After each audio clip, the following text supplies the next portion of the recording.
Se ha tejido el avance de la ciencia. Quienes la han ido contando, retratando, lo han hecho desde la propia vivencia, para enfrentarse con el conocimiento de su época, para que futuros investigadores puedan gozar de una perspectiva de más larga duración. No obstante, la esencia de la propia existencia humana, así como la de la ciencia, hace que este ciclo se repita constantemente. De esta forma, la historia de la ciencia describe el pasado tal como fue y a la vez tiene la posibilidad de analizar los hechos presentes y predecir el futuro con algún grado de certeza. En retrospectiva o prospectiva, la ciencia es el exquisito jamón al centro del sándwich que debería estar al alcance de cualquier lector para aproximarse a la verdad de los fenómenos que observa y analiza. De acuerdo con lo anterior, las preguntas que surgen son: ¿qué cosas de la ciencia pueden interesar a un lector determinado? ¿Puede cualquier persona leer un párrafo de ciencia? ¿Es la ciencia para la población general o solo para los científicos en particular? ¿De qué depende el desarrollo de la ciencia y cómo podemos motivar a las personas a reconocer su importancia?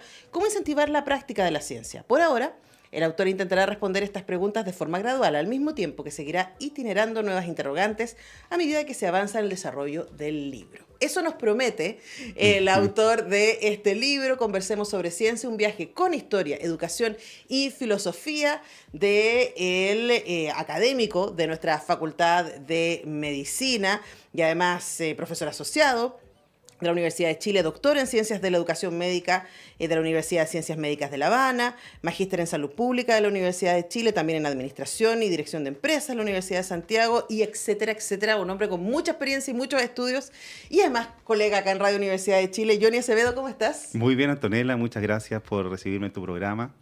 Contento, como siempre. Estar en la radio a uno le genera un input de energía especial, digamos, sobre todo cuando le gusta. Sí, claro. Bueno, recordemos que Johnny hace las vueltas de la vida, ¿cierto? Así es. Para que ustedes también lo puedan escuchar. Un tremendo tema del que se trata otro libro que me trajo hoy día, ¿cierto? De regalo, de regalo. Sexualidad en el adulto mayor, pero ahora vamos a conversemos sobre ciencia, un viaje con historia, educación y filosofía, que tu parte en la introducción, como haciendo las declaraciones, ¿no? Es como hay muchos libros sobre ciencia, hay muchas historias de la Exacto. ciencia, pero probablemente lo que tiene de original este libro, Conversemos sobre Ciencia, es su enfoque social, Así uno es. diría político, en términos de la necesidad de que la ciencia se piense en relación con la cotidianidad de las personas. Y tú que has leído tanto para todos tus estudios y para las clases que haces constantemente, que estás, ¿cuál sientes tú que ha sido ahí la falta, ¿no? de la bibliografía en torno a eso? Mira, fundamentalmente, Antonella, la falta que yo veo es más bien fáctica, en términos de que cuando tú entras al mundo de las ciencias, en general, cualquiera sea ella, como que te vas especificando, te vas consolidando en ciertas especificidades y profundizando un conocimiento, pero que quieres llegar al máximo detalle. Y por tanto, desde ahí yo hago la reflexión inversa en términos de por qué esto es así en el mundo de la sociedad, cuando la ciencia, desde quienes la definen, la describen, que hay muchas definiciones, muchos autores, tiene que ver con el mundo real y objetivo que está circundante a las personas y a los seres humanos, desde el pensamiento aristotélico en adelante, y muchos personajes que están relatados en el libro van dando cuenta de esto. Entonces, yo me fui preguntando en esto, no puedo terminar en un foco específico, exclusivo de investigación, donde yo sea el centro y tiene que ser al revés.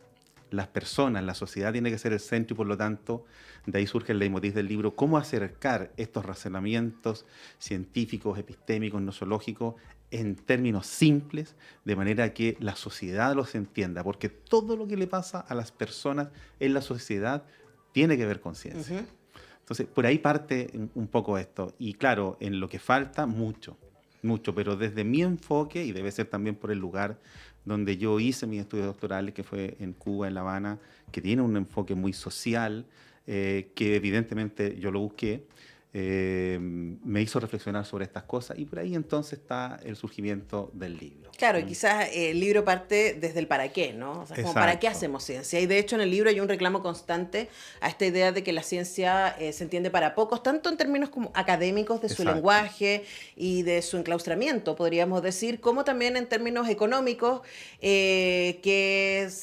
hay con el privilegio de la ciencia funcionando patrocinada por grandes empresas y que eso también hace que no necesariamente esté en la lógica del beneficio de la mayoría de las personas. Y ahí tú nos haces un recorrido, ¿no? A través de la historia para reflexionar respecto a eso. Cuéntanos qué aprendiste armando ese recorrido.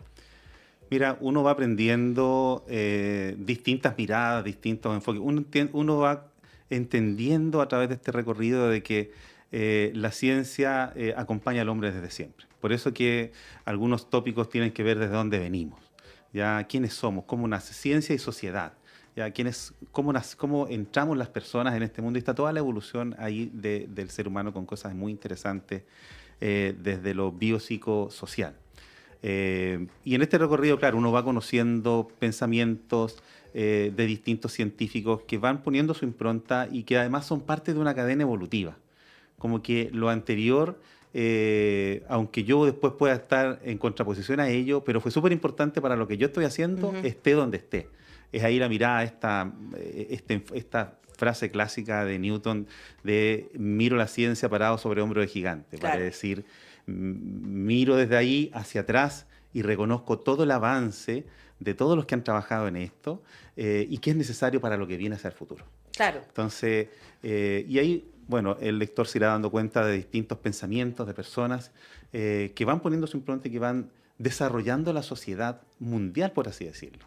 Claro, y una de las cosas que me parece que es muy linda de Conversemos sobre Ciencia es que es la invitación al diálogo, ¿no? Y también está esta idea de la no sé si falabilidad, pero también, sino también del límite subjetivo de quién hizo ciencia en su momento, que es algo, por ejemplo, la epistemología feminista ha estado poniendo en cuestión en las últimas décadas. Es decir, perfecto, la metodología científica nos ha traído hasta un lugar, sin duda, pero dejó afuera todos estos mundos. Y tú también, a través de la filosofía, reflexionas sobre eso. Absolutamente, y de hecho el capítulo 6 está pensado y dice, se titula así, la ciencia no discrimina por género. También haciendo un reconocimiento a esta mirada feminista y del rol que ha tenido la mujer en el mundo pasado, contemporáneo, postcontemporáneo, y el que tiene que tener hacia el futuro por el exquisito aporte que hace la mujer en todo sentido de la palabra y en lo particular en la ciencia. Y desde ahí, claro, un reconocimiento a distintas personas que el mundo social no conoce, ¿te fijas? O que sí conoce de nombre, pero que no conoce de verdad el aporte a las ciencias, pero por sobre todo al desarrollo de la sociedad a partir de ahí.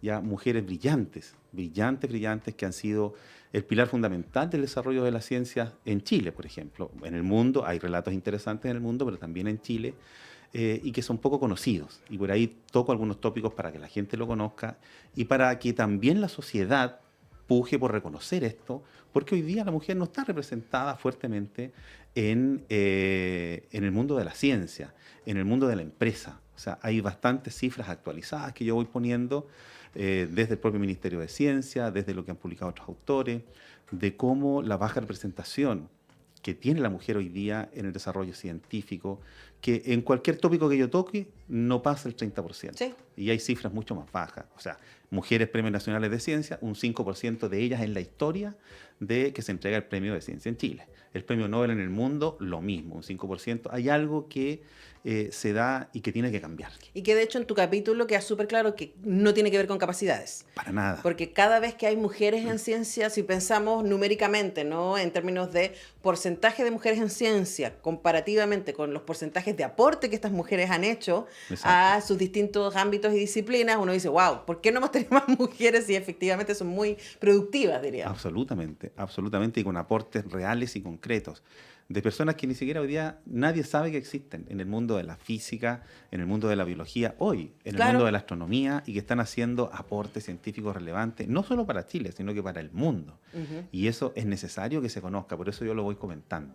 Ahora, estamos conversando con Johnny Acevedo, académico de nuestra universidad, acerca de su libro que se va a lanzar el próximo miércoles.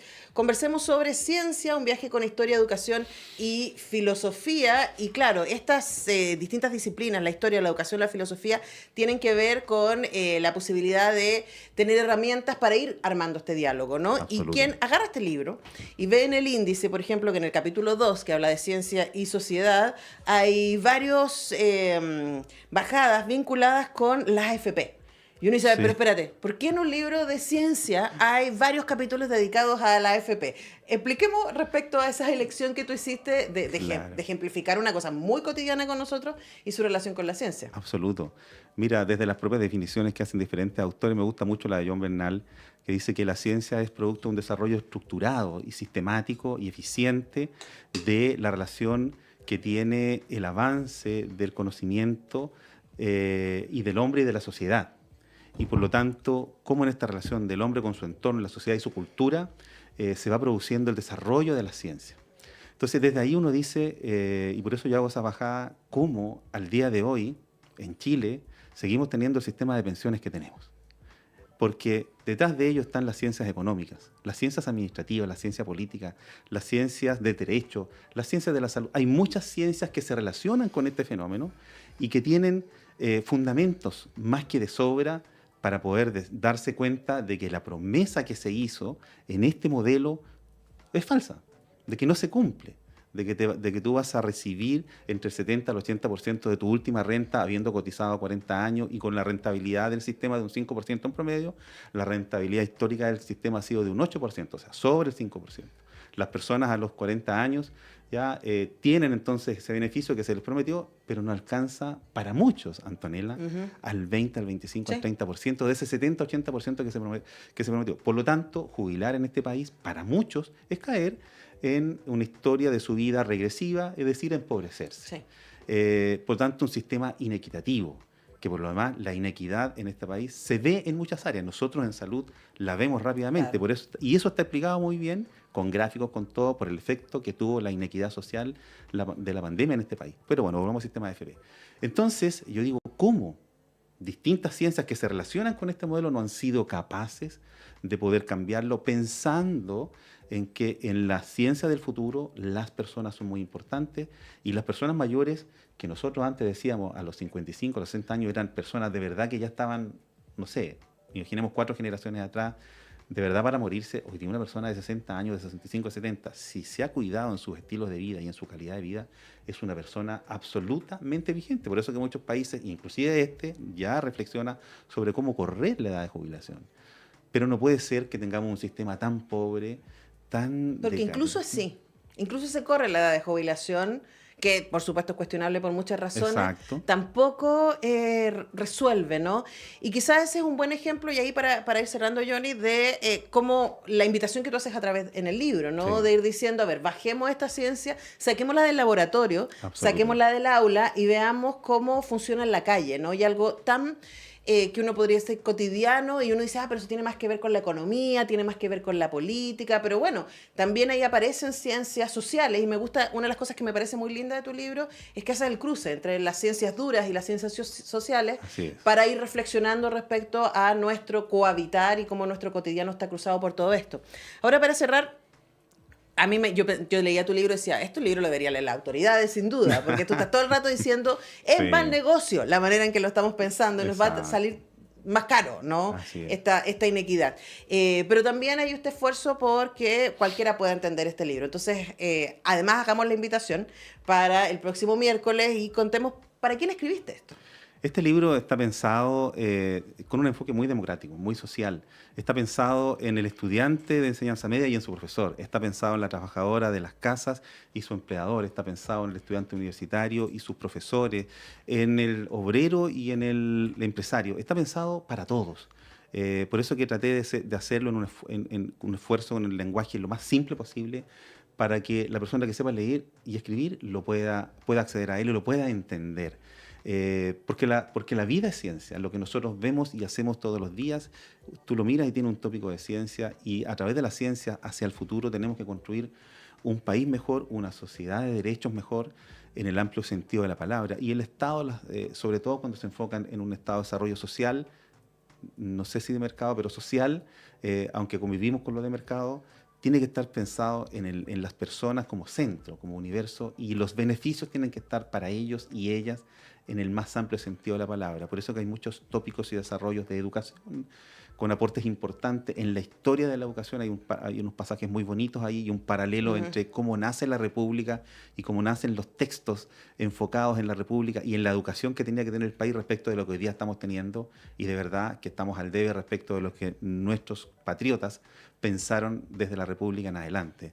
Y así, muchas otras cosas que voy comentando y que espero sea agradable, digamos, para el lector. Yo estoy seguro que sí, de manera que lo vean. Es un libro que yo creo que debería estar en las distintas bibliotecas de los municipios, de los liceos, de las universidades, pero por sobre todo para que cualquiera pueda acceder a ello. Sí, yo creo que en el libro das muchos argumentos respecto a cómo la inequidad es mal negocio para una sociedad, incluso para quienes acumulan las riquezas. Ni hablar. Entonces uno dice, bueno, no, pero sí, a ver, en el caso chileno, ¿no? Sí, más de la mitad del Producto Interno Bruto está en el 0,2% de la población, ellos están listos. Claro, pero en términos de esa inequidad tiene bajadas sociales que, por ejemplo, se traducen en los niveles de peligrosidad, los niveles de riesgo, ¿cierto? Absolutamente. La delincuencia, etc. Absolutamente. Y bueno, y por eso el reclamo en el términos de este sistema que no debe seguir existiendo, que es la AFP, porque hay un grupo empresarial que se está enriqueciendo con los fondos de nosotros. Y nosotros no nos estamos enriqueciendo con nuestros propios fondos. O de que el quintil que maneja, que concentra la riqueza, que es el quintil número 5, concentra el 70% de la riqueza. O que el 1% de las personas que habitan en este país concentra el 50% de la riqueza. Esas cosas no pueden ser. La riqueza tiene que ser mejor repartida, justamente para que accedan al libro. Hago un cuestionamiento también ahí, tú seguramente lo leíste, tú eres escritora, porque no es posible que países desarrollados tengan un gravamen de un 6% al libro y nosotros sigamos con este casi 20%, porque eso dificulta al empresario que quiere producir libros, al autor para que lo desmotiva para escribir libros, pero por sobre todo a las personas que tienen que comprarlo, tienen que acceder a un precio barato. Bueno, pero igual este libro además va a estar en precio especial de lanzamiento y les dejamos invitados para el próximo 20 de marzo, una semana para organizarse tienen, el 20 de marzo a las 18:30 horas en el aula magna de la Facultad de Medicina Sur, que está ahí en la Universidad de Chile, en Gran Avenida José Miguel Carrera 3100, metro El Llano, línea 2, así que llegan ahí en el metro. Y hay estacionamiento también. Y hay estacionamiento, buen dato, porque voy a estar entre las presentadoras. Voy a estar junto a Zenobio Saldivia Maldonado, filósofo y escritor. Cambió. Cambiamos, ya. Es Pablo Astudillo, tuvo un problema Zenobio, que es un científico connotado en Chile y que también accedió a hacer este cambio porque Zenobio tuvo un problema personal de último momento. Le mandamos un saludo a Zenobio. Sí. ¿Y va a estar? Pablo Astudillo. Pablo Astudillo y yo misma, acompañando a Johnny Acevedo en la presentación de Conversemos sobre Ciencia, un viaje con historia, educación y filosofía, miércoles 20 de marzo, 18:30 horas, aula magna, la Facultad de Medicina Sur de la Universidad de Chile, Gran Avenida José Miguel Carrera, 3100, metro El Llano. Así que ahí les esperamos. Nos vemos entonces, pues, Johnny. Nos vemos, Antonella. Muchas gracias por acompañarme ese día y gracias por recibirme en tu programa. Y todos los martes a las 11 de la mañana. Las vueltas de la vida. Las vueltas de la vida para aprender de sexualidad en general, digo, no solamente de las personas mayores. Sí, está pensado en las personas mayores, pero la verdad es que lo que me han estado reportando es que le está sirviendo a todos en general. Absolutamente. Así que ahí les dejamos esa invitación. Nosotros vamos a la música, a la pausa y ya regresamos.